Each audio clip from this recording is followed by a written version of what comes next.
Salut tout le monde. Aujourd'hui nous allons parler de... Halt! Qui va là? Mais il est malade lui, t'es complètement malade, mais pourquoi tu me mets en joue? Connais-tu ces choses informes? Oui. Mais bien sûr que Woody me connaît. Bien sûr. Je suis ici pour parler de vous. Bien reçu. Autorisation d'accès. Ok. Bon, je disais avant que ce malade de Buzz là me mette en joue, nous allons parler de Toy Story. Dans la chambre d'Andy, les jouets prennent vie dès que ce dernier sort de la pièce. Le jour de l'anniversaire de Andy, avant le déménagement de ce dernier, c'est la panique dans la chambre à jouer. Pourquoi? Eh ben parce qu'ils ont peur d'être remplacés par un jouet beaucoup plus high-tech que Woody le cowboy, le jouet favori de Andy, n'a pas du tout peur d'être remplacé, donc n'appréhende pas du tout cette fête et fait ce qu'il peut pour rassurer les autres jouets. Ça suffit, ça suffit. Si j'accepte d'envoyer les troupes, est-ce que vous allez vous calmer? Oui, promis. Très bien. Mettez vos piles en veilleux. Mais voilà, Andy reçoit un super spationaute articulé, Buzz l'éclair. Woody va alors très vite se rendre compte qu'il a perdu sa place de jouet favori. Jamais je ne l'ai vu aussi fébrile. C'est un paquet gigantesque. Attendez, un de ses amis m'empêche de voir. C'est un... Woody, malgré tout, accueille Buzz dans le groupe de jouets. Mais voilà, quelque chose va particulièrement l'agacer. Buzz ne sait pas qu'il est humain. Il est persuadé qu'il s'est volé et de plus, les autres jouets vont commencer à l'aduler. Woody va alors commencer à être jaloux. Merci à tous pour cet accueil mémorable. Il sert à quoi ce bouton? Démonstration. Buzz l'éclair, à la rescousse! Et Woody aussi, il peut causer. Il a une corde vocale. Seulement lui. Seulement lui, il a une voix de chien écrasé. Ah oui, pas comme ce type. Un jour où Andy se prépare pour aller à Pizza Planet, sa maman lui annonce qu'il ne pourra prendre qu'un seul jouet. Woody comprend alors que ce sera Buzz qui sera choisi. Mais ça, il n'est pas du tout d'accord.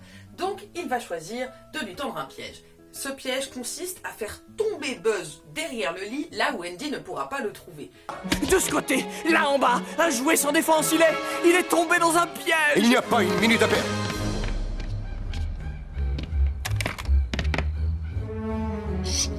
Par un concours de circonstances énorme, il se passe un accident et Buzz passe par la fenêtre.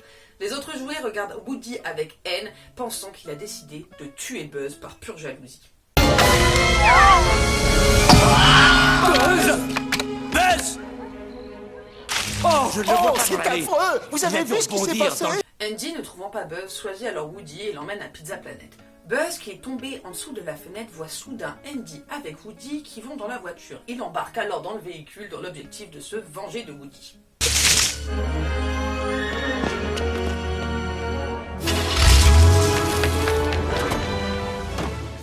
Lors d'un arrêt à une station-service, les deux jouets rivaux commencent à se battre. Ils tombent du véhicule et la maman de Andy et ce dernier, ne trouvant plus les jouets, décident de démarrer sans eux.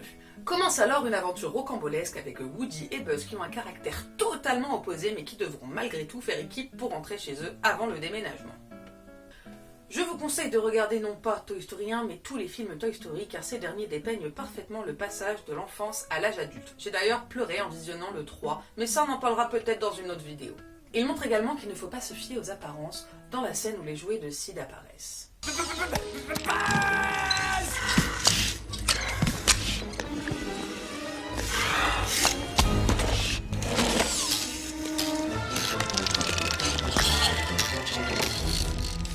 Ce sont des cannibales. De plus, il montre qu'être jaloux n'apporte rien de bon et qu'une personne qu'on n'apprécie pas du tout au début peut devenir l'un de nos amis les plus proches. Les légendaires Woody et Buzz sont inspirés des jouets du réalisateur John Lasseter. Woody représente Casper, la poupée qu'il a remplacée par son G.I. Joe flambant neuf qui, lui, est Buzz l'éclair.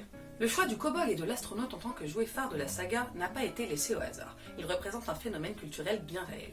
En 1950, les enfants rêvaient tous d'être des cow-boys, mais leur attention a été petit à petit détournée vers l'espace avec le lancement de Spoutnik et la course que se sont livrés l'URSS et les États-Unis. Ils se sont donc tournés vers des jouets à l'effigie d'astronautes.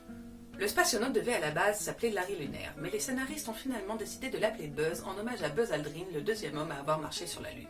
Les couleurs de Buzz ne sont pas anodines. Le blanc représente la tenue de l'astronaute, le violet est la couleur préférée de John Lasseter, le réalisateur du film, et le vert, la préférée de sa femme. Dans les premières ébauches du film d'animation, Woody le cow-boy était un véritable tyran. Lorsque le projet a été présenté, ça a été une catastrophe. Les scénaristes ont donc eu une semaine pour tout retravailler et ont donc décidé de rendre Woody beaucoup plus sympathique et en garder seulement son côté grognon et un petit peu jaloux. Woody à la base devait être une marionnette, mais voilà, c'était beaucoup trop flippant pour les enfants et c'était vraiment morbide, donc ils ont retravaillé le personnage afin de le rendre beaucoup plus humain et d'avoir le résultat que nous avons aujourd'hui. Le personnage d'Andy rend hommage à Hendris Van Daan, un pionnier dans le monde de l'animation qui a transmis son savoir à beaucoup de personnes qui ont travaillé sur le film. Le nom de Sid est inspiré du rocker Sid Vicious et celui de son chien Scud est quant à lui une référence aux missiles balistiques développés par l'Union soviétique. Le tapis de la chambre de Sid reprend le motif hexagonal de celui de l'hôtel du film de Stanley Kubrick, Shining. Quand le livreur de Pizza Planet entre dans la station-service, il demande la direction de Cutting Boulevard. C'est en réalité une rue de Richmond où se trouvaient les studios Pixar. Dans la chambre d'Andy, les livres sur les étagères portent des noms bien familiers. Ce sont ceux des courts-métrages Pixar des années 1980. Sur la plaque d'immatriculation du camion de déménagement, on peut lire l'inscription MLY One Canine, qui signifie Molly One Canine et qui rend hommage à la chienne des studios. D'ailleurs, Molly est également le prénom de la sœur de Andy. La ceinture de Buzz est de la marque Disney. Quand la famille de Andy roule dans le minivan en direction de leur nouvelle maison, on peut entendre la chanson iconique du Roi Lion, Hakuna Matata. Diffusée dans les salles en 1995, Toy Story est le premier long métrage entièrement en images de synthèse. L'acteur Tom Hanks a expliqué avoir accepté de doubler la voix de Woody, car quand il était enfant, lui-même se posait la question « Est-ce que mes jouets prennent vie quand je ne suis pas là ?»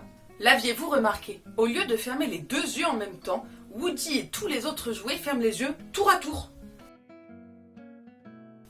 C'est avec le générique de fin qu'on apprend le nom de famille de Andy. On l'apprend grâce à sa mère qui est présentée comme Madame Davis, donc il s'appelle Andy Davis. Le réalisateur John Lasseter a voulu donner un ton de buddies movie à son film. Il s'est donc inspiré des films 48 heures, L'arme fatale et Midnight Run. L'idée d'un film buddies movie est de mettre deux personnages avec un caractère diamétralement opposé ensemble dans des situations compliquées afin qu'ils puissent se remettre en cause et collaborer. La lampe posée sur le bureau de Andy et la balle qui dégringole les escaliers le jour de son anniversaire viennent en réalité du court-métrage Luxo Junior. D'ailleurs, ces deux objets sont aujourd'hui les mascottes de la marque Pixar. Et voilà, c'est tout pour moi. J'ai fini de vous expliquer Toy Story, donc je m'en vais vers l'infini et au-delà. Un visiteur venu d'ailleurs. Ah non, non, moi je reste pas ici, je reste pas avec vous, c'est pas possible, hein. Je me rebarre, hein. Vers l'infini et au-delà. Ah ouais, d'accord, je vois. Bah ça annonce la suite, hein. Allez, ciao.